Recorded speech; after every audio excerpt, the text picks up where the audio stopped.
Mga ka-vibes, gagawa tayo ngayon ng mini balsa!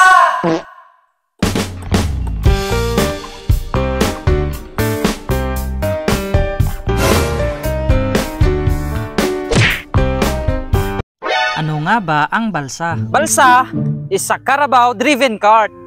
Noong wala pa tayong pangmodernong pangtransportasyon, ang balsa ay isang tipikal na paraan ng transportasyon sa mga komunidad sa kanayunan sa Pilipinas. Ibig sabihin lang mga ka-vibes, noong wala pa ang pangmodernong pangtransportasyon tulad nitong motor, ay balsa ang ginagamit ng mga tao. Hindi balsa na hinihila ng kalabaw ang ating gagawin, kundi mini balsa na kung saan ito ay hinihila ng tao. No, ang kakailanganin nating mga materyales sa paggawa ng balsa. Ngayon mga ka-vibes ay pupunta na kami sa pamilihan. Ang pako ang unang materyales na kakailanganin natin. So ngayon guys ay bumabiyahe na kami. Dito tayo bibili sa barangay Malandag. Nandito na tayo sa hardware mga ka-vibes para bumili tayo ng pako sa gagawin nating project. Bali 50 pesos yung ano natin, 50. Kita mong 50 pesos. Ay. Ito, anam. Dos. Oh, dos. Oh, numero dos. Ah? 50 pesos? Oh, maraming salamat.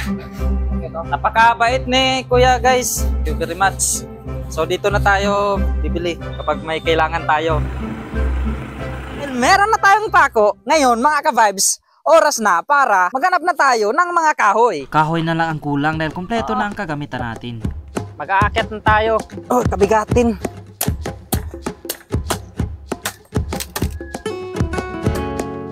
Kakapagod din kumuha ng kahoy mga ka-vibes. Hinahanap namin ay yung mga straight na mga kahoy.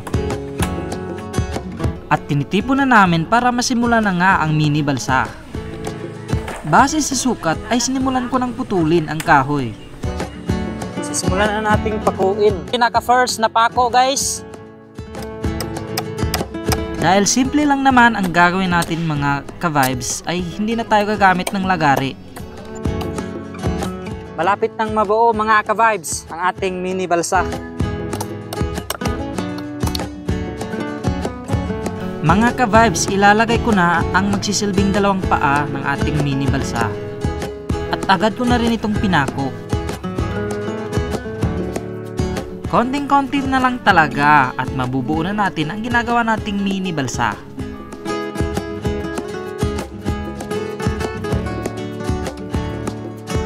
Ang pinaka-last step talaga mga ka-vibes ay yung pagtatali at pagkatapos niyan ay matatapos na ang ating mini balsa.